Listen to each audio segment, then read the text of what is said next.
Hello everyone, welcome back to Mathematics. So today's video will focus on everything you need to know on normal distribution.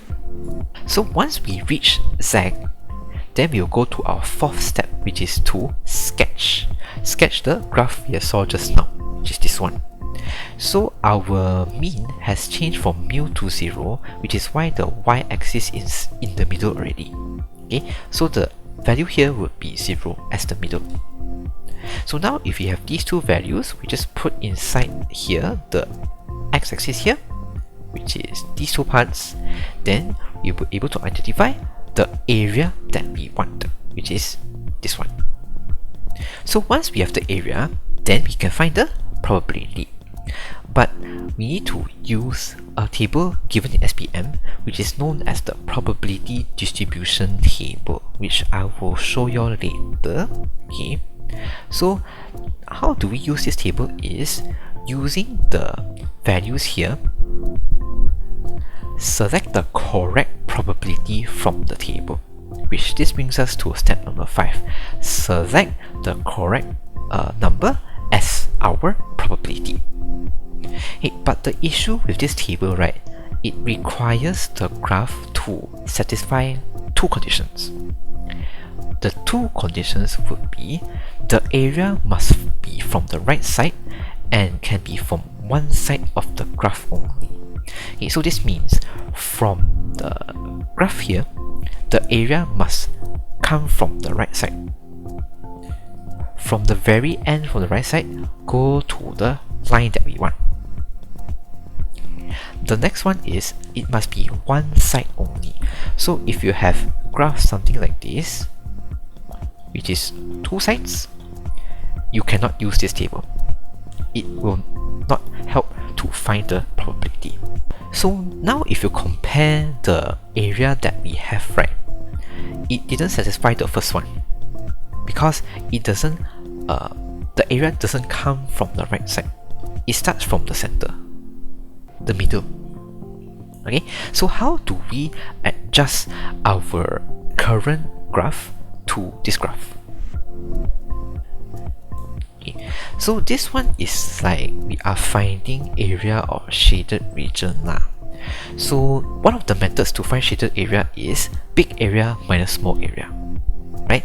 And then we can for the big area and the small area, we use this graph, which is the area must go until the very end on the right side. So what we can do is the big area, I can start from 0.238 until the very end. So this is my big area. Then my small area is the part that I don't want, which is this part, right? And if you realize this part is actually until the end of the graph. So what I can do to find my area or shaded region is big area minus this small part. Alright? So now we have adjusted our graph to satisfy the conditions for the table. Okay, but before we go to the table, let's write out a statement first. Okay, so we have two probabilities now, and the first one would be Z is more than 0.238. So you can see that the area goes to the right side, which is why the symbol here is like going to the right side. Okay, that's why we put greater than here. Then the next one is the same thing, it's just the value we changed to 1.190. Okay, so now let's go to the table to find the probability for these two values. Alright, so this is our probability distribution table, and now we are given Z, which is these two values, and we need to find the probability. Okay, so the first step here is to match the first 4 digits. Okay, so it's 0, 2, 3, 8, 4 digits, and we need to match it according to the sections here. Okay, so here the way to look at the table is we will have 3 sections. Okay, so section A will be these values here, section B will be these values here, section C will be these values here.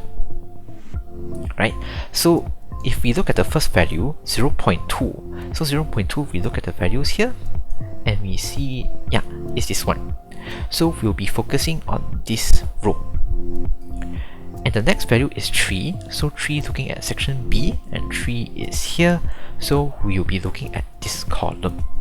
So looking at this row and this column, you'll be able to find a value already, which is this one, 0.4090.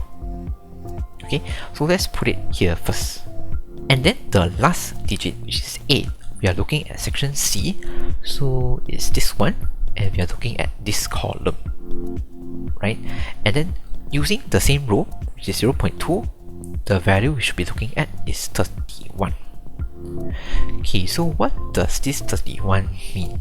This goes to our second step, minus. We need to minus 0.4090 with this value. So this 31 doesn't mean whole number 31, yeah. Okay? It actually represents the values at the end of a decimal, which means the 31 should be here. So 31 would be 0.0031, and we minus these two values together to find our probability, which is 0.4059. And for our second value, the first two values is 1.1, so we'll be looking at this row. And the 9 here, we're looking at section B, so 9 is here, then we'll be looking at this column, then you'll be able to find one probability already, which is 0.1170. So our fourth digit is 0, so here we don't have 0, so we can just skip. Okay, so our probability is 0.1170. So once we found the probabilities already, we can minus them together to find our answer. And also this answer, you also can translate it into a percentage, right? So this means this student has a 29% chance that the height will be from 170 to 190. So before we end, I would like to share another famous question in normal distributions, right? Which is, given the probability, we need to find back the Z. Just now was the other way around. Given Z, find probability. Okay, so I'll be using a probability we have gotten just now, which is this one, and then we are going to find back the Z. Okay, so the first step here is to find the first value which is larger than this number. Okay, so let's look at values. We start from 0.40, okay, which is here. Then we will find the first value which is larger than this one, which is this, right? Because the other values are all less than this value. Okay, so I'll put my value here. Then the second step is actually to find the differences, or to minus, okay, which is here 90 minus 59 is 31. Reason we are minusing is because of this column here. Because now our probabilities is different, so we find the differences between these two and find back the number here, right? So this one is 31, so according to this row, 31 is here. Okay, so we are minusing 0.031 and to match back the probability. So here, once we have these values identified, then we can go to the section A, B, and C part lah, right? So section A here would be these two values, section B will be this value, section C will be this value. So it's 0.238, which is the Z that we have.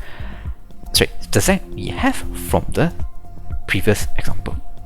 And before we end, I would like to let you understand why are we doing the step 3, which is to standardize, changing X to Z, or the mu and the sigma to become 0 and 1. Okay. The main reason is to apply one table for all kinds of situations. Okay. This table actually follows this distribution because the starting point is 0. The starting point is actually the mean. So if we imagine, right, Z we don't have Z, we only have X. Okay, and X, let's say the distribution is 50, and let's say the standard deviation is 1. So you can imagine this table will change already, right? The 50 will start here. then 50.1, 50.2, 50.3 and so on. So this will contribute one table already. Then if we change the mean again, let's say 51.1, then we will create another table for that, right? Because the Z here will change. This one should start from 51, 51.1, 51.2 and so on. So now imagine, right, this 51, sorry, the mu here, you can change it to a lot of values from 1 to 100. So if let's say there are 100 values there, we would have 100 tables there, which will be very, very hard for us to find the probability if we want to refer 100 tables, right? In addition, the 1 here you can also change, so it can be 1.1. So you need to have another table for that. So you can imagine the work look like the number of combinations you have, the number of tables you have. So to solve all of this table nonsense, what we do is, okay, for all of the cases here, let's agree to standardize where the mu becomes 0, the standard deviation become 1. So every one of us would only use one single table to solve all kinds of situations. Okay? Alright, so this is everything you need to know for normal distributions. So if you have any questions, feel free to put your questions in the comment section below, and I will do some extra videos for this topic as well. And thank you so much for watching this video. Take care, and I'll see y'all in the next video. Bye bye.